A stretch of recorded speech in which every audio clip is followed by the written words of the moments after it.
Hello everyone. आज हम class 7 का चैप्टर द फोर पपेट्स के बारे में पढ़ेंगे और ये है unit 4A। Before you read, have you ever been to a puppet show? Puppets or Kathputlis are still popular in some parts of a country like Rajasthan and Myanmar, Burma. They add color and life to stories. We must try to carry forward this ancient form of entertainment. Students, क्या आपने कभी कठपुतली का show देखा है? ये जो puppets का शो होता है, ये खेल अभी भी हमारे कंट्री के कुछ पार्ट्स जैसे कि राजस्थान में फेमस है और ये म्यांमार वर्मा में भी फेमस है। ये पपेट्स कहानियों में रंग और जान डालते हैं और हमें इस मनोरंजन के पुराने तरीकों को आगे बढ़ाना चाहिए। तो चलिए देखते हैं क्या है। Now read this interesting Burmese folk tale about a boy name Ong and his four puppets. तो चलिए आज एक बहुत ही इंटरेस्टिंग बर्मीज फोक टेल यानी कि बर्मा की लोक कथा के बारे में पढ़ते हैं। ये स्टोरी एक लड़के ओंग और उसके 4 पपेट्स के बारे में है। Once there was a puppet maker who had a son named Ong. The father always hoped his son would grow up to be a puppet maker like himself, but Ong found his father's job boring. एक puppet maker था। Puppet maker का मतलब होता है वो इंसान जो कि पपेट्स कठपुतली बनाता है। उसके बेटे का नाम था ओंग। पिता हमेशा से चाहते थे कि ओंग भी उनकी तरह पपेट्स बनाए, लेकिन ओंग को ये काम पसंद नहीं था, ये काम उसे बोरिंग लगता था। Father said Ong one day, I have decided to leave home and seek my fortune. The puppet maker looked up sadly from his work. I wish you would stay, my son. The life of a puppet maker is an honorable one, but if you must go, let me give you your companies for your journey. तो एक दिन ओंग अपने पिता से कहता है कि पिताजी, मैंने निर्णय किया है कि मैं घर से बाहर जाके अपनी किस्मत आजमाऊंगा। पपेट मेकर बहुत उदास मन से उसे देखते हुए कहता है कि मैं चाहता हूँ कि तुम घर पे ही रहो। पपेट मेकर का लाइफ बहुत ही सम्मानित लाइफ होता है, ऑनरेबल लाइफ होता है, लेकिन अगर तुम्हें जाना ही है तो मैं तुम्हें रास्ते का कुछ साथी तुम्हें दे देता हूँ, तुम इसे लेके जाना। He showed his son 4 wooden puppets he had carved, painted and costumed. Each puppet, he said, has its own virtues and values. The first puppet was the king of gods. The puppet maker said, the god's virtue is wisdom. तो इस तरह से वो उसे 4 puppets दिखाता है और कहता है कि ये चारों पपेट्स तुम रख लो और इन सभी पपेट्स के अपने अपने गुण हैं। तो सबसे पहले जो आता है वो पहला था किंग ऑफ गॉड्स यानी देवताओं का राजा, और इसकी क्वालिटी है कि ये बहुत बुद्धिमान है, बुद्धिमता ही इसकी क्वालिटी है। इसके बाद the second puppet was a green faced ogre. The ogre's virtue is strength. The third was a mystic sorcerer. The sorcerer's virtue is knowledge. The fourth was a holy hermit. The hermit's virtue is goodness. तो इस तरह से वो first puppet के qualities के बारे में तो बता दिया। अब आता है कि सेकंड पपेट का चांस। तो पपेट मेकर कहता है कि ये जो सेकंड पपेट है ये है ऑगर. ऑगर मीन्स आदमखोर, जो कि इंसानों को खाता है। इसका गुण ये है कि ये बहुत ताकतवर है। फिर आता है तीसरा पपेट. तीसरा है सॉर्सर यानी कि जादूगर. इसकी जो क्वालिटी है वो है इसका नॉलेज यानी कि इसका ज्ञान. अब लास्ट आता है चौथा, वो था हर्मिट यानी सन्यासी, और इसका क्वालिटी है कि ये बहुत अच्छा है, अच्छाई इसकी क्वालिटी है। और इस तरह से जो पपेट मेकर था वो 4 पपेट्स देता है और सबके क्वालिटीज़ के बारे में भी बता देता है। He told his son, each of these virtues can help you on your way, but remember, strength and knowledge must always serve wisdom and goodness. Ong started off the next day. On his shoulder he carried a bamboo pole with food and clothing tied at one end and the puppets hanging by their string from the other. Puppet maker अपने बेटे से कहता है कि ये सभी रास्ते में तुम्हारी मदद करेंगे, लेकिन याद रखना कि बुद्धि और अच्छाई को हमेशा ताकत और ज्ञान से आगे रखना।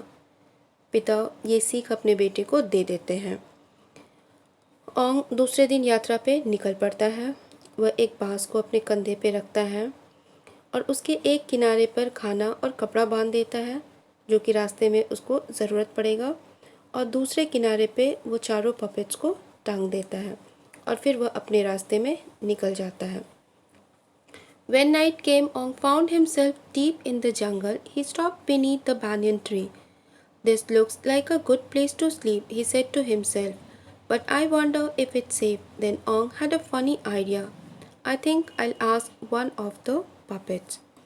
अब क्या हुआ कि रात हो चुका था। रात होते होते वह एक जंगल में पहुंच जाता है और वहाँ पे एक बरगद का पेड़ बैनियन के ट्री के नीचे रुकता है। फिर वह सोचता है कि आज रात हम यहीं सो जाते हैं, लेकिन उसके मन में आया कि क्या यहाँ सोना सेफ होगा। वो ये विचार कर ही रहा था, तभी अचानक से उसके दिमाग में एक आइडिया आता है कि चलो क्यों ना हम इस चीज़ को पपेट से पूछते हैं। और फिर वो क्या करता है, He turned with a smile to the king of the gods. Tell me, is it safe here? To his amazement, the puppet made alive. It got down from the pole and grew to the life size. Ong, said the king of gods, open your eyes and look around you.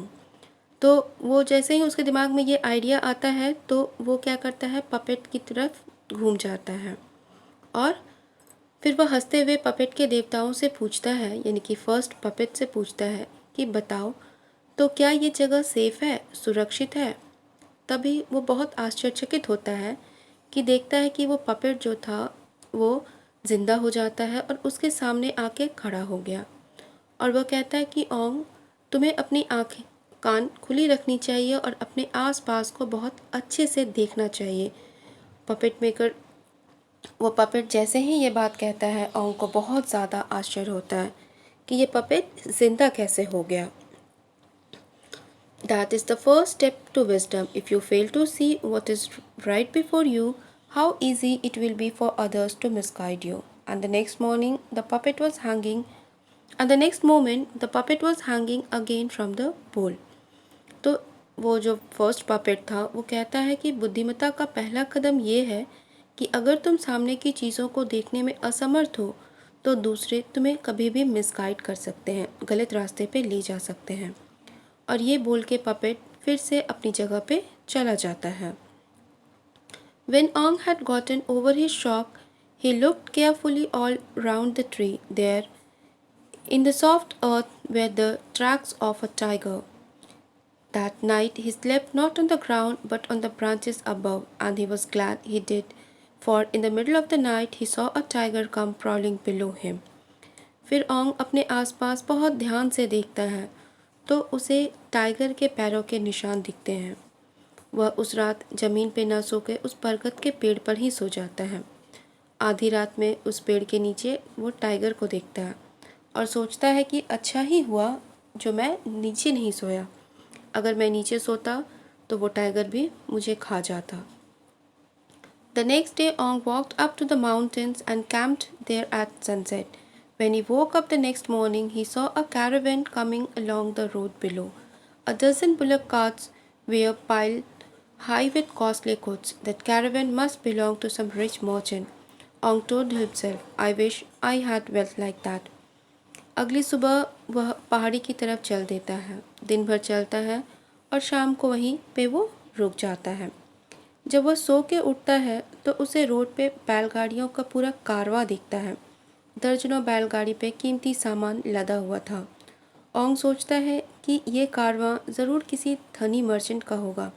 काश मेरे पास भी इतना सारा धन होता। Then he had a thought. He turned to the green-faced ogre. Tell me, how can I gain such riches? Ong watched in wonder as the puppet left the pole and grew to life size. If you have strength, boomed the ogre, you can take whatever you like. फिर उसके दिमाग में एक विचार आता है और वह सेकंड पपेट यानी ऑगर से पूछता है कि बताओ मैं इतना धन कैसे प्राप्त कर सकता हूँ। ओंग जो है वो बहुत फिर से आश्चर्यचकित होकर देखने लगता है कि पपेट फिर से ज़िंदा होकर उसके सामने खड़ा हो गया। और वो ऑगर कहता है कि अगर तुम्हारे पास ताकत है तो तुम्हें जो कुछ भी चाहिए तुम सब कुछ पा सकते हो। Watch this, he stamped his foot and the earth shook. Wait, said Ong, but it was too late. Just below them, dirt and rock broke loose in a landslide. in a landslide. It rushed down the mountain and blocked the road. The terrified drivers jumped from their carts and ran off. फिर auger कहता है कि देखो, और वह कह के जोर से ज़मीन पे पैर पटकता है। ओंग कुछ समझता उसे वो चिल्ला के कहता है कि रुको, लेकिन तब तक तो शायद बहुत देर हो चुका था। तभी वहाँ लैंडस्लाइड होता है, पहाड़ के छोटे छोटे टुकड़े गिरने लगते हैं और रोड को ब्लॉक कर देता है। ये दृश्य देख के ड्राइवर्स डर के मारे भाग जाते हैं और सभी अपनी अपनी गाड़ी को वहाँ से छोड़ देते हैं। You see, said the ogre. Is it really that easy? Said Ong in a daze. He hurried down to the carts and rushed from one to another, gaping at the heaps of rich fabrics and piles of precious metals. And all of it's mine, he cried. जब auger ओंग से कहता है कि देखो, तो ओंग बहुत आश्चर्यचकित होकर सोचता है कि क्या ये इतना आसान था, और फिर वह गाड़ी की तरफ दौड़ते हुए चला जाता है। एक गाड़ी से दूसरे, दूसरे से तीसरे वो छिपते हुए लास्ट तक पहुंच जाता है और वह इतना खुश था कि वह खुशी से चिल्लाते हुए कहता है कि ऑल दीज आर माइन, ये सब मेरे हैं। Just then Ong heard a sob lying huddled in one of the carts was a lovely young woman of its own age. She cried and shivered in fear. I won't hurt you, said Ong gently. Who are you? तभी उसे किसी के सिसकने का आवाज़ सुनाई पड़ता है और वो सोचता है कि ये कौन है। तो वो देखता है कि एक गाड़ी में एक बहुत ही सुंदर सी लड़की, जो कि ओंग के ही एज की होगी, वह बैठी हुई थी। वह डर से कांप रही थी। ओंग धीरे से कहता है कि तुम डरो मत, मैं तुम्हें कोई नुकसान नहीं पहुंचाऊंगा। तुम बताओ कि तुम कौन हो। My name is Mala, she said in a small voice. My father is the owner of this caravan. We were on our way to meet him, and all at once Ong knew he was in love. He wanted to keep Mala with him forever. Don't worry, he said. I'll take you with me and care for you. वो लड़की कहती है कि मेरा नाम माला है और मेरे पिता इस कारवां के मालिक हैं। हम उनसे मिलने जा रहे थे। तभी ओंग को जैसे लगता है उस लड़की को देख के कि वह उससे प्यार करने लगा है। वह माला को हमेशा अपने साथ रखना चाहता है, इसलिए ओंग उसे कहता है कि तुम चिंता मत करो, मैं तुम्हें अपने साथ रखूँगा और तुम्हारी देखभाल भी करूँगा। माला sat up angrily. Go ahead, take me like you are taking everything else. But you are just a thief and I'll never ever speak to you. Ong was shocked. Was he really just a thief? He didn't know what to say. The ogre came up beside him then. तो ये सुन के कि मैं तुम्हारी देखभाल करूँगा, वो माला गुस्सा में बोलती है। वो बहुत गुस्सा हो जाती है और वो कहती है कि दूर हटो, जैसे तुम मेरे सामान को ले जा रहे हो वैसे तुम मुझे भी ले जा सकते हो, लेकिन याद रखना तुम सिर्फ एक चोर हो और मैं तुमसे कभी बात नहीं करूँगी। ओंग यह सुन के शॉक रह जाता है। क्या वह सही में एक चोर है? उसे समझ ही नहीं आ रहा था कि वह क्या करे, क्या बोले। तभी ऑगर उसके पास आता है और उसे समझाता है। Don't listen to her. She'll change her mind, and anyway, the important thing is you got what you wanted. Now let's go. The ogre cleaned the road, then helped Ong lead the caravan. That afternoon, they came out of the mountain, not far from the capital city. तो auger जो है कहता है कि इसकी बात को मत सुनो तुम, यह एक ना एक दिन अपना मन ज़रूर बदल लेगी, और सबसे इम्पॉर्टेंट बात यह है कि तुम जो चाहते थे वो तो तुम्हें मिल गया। चलो चलते हैं। ऑगर रास्ते के पत्थरों को साफ कर देता है और कारवां को आगे बढ़ाने में मदद भी करता है और वे चल देते हैं। दोपहर होते होते वो लोग पहाड़ को पार कर लेते हैं और शहर के एकदम से किनारे पे आ जाते हैं। तो स्टूडेंट्स, ये स्टोरी का फर्स्ट पार्ट था। इसका सेकंड पार्ट हम लोग अपने नेक्स्ट वीडियो में पढ़ेंगे। आई होप यहाँ तक का स्टोरी आपको समझ में आया होगा। Thank you.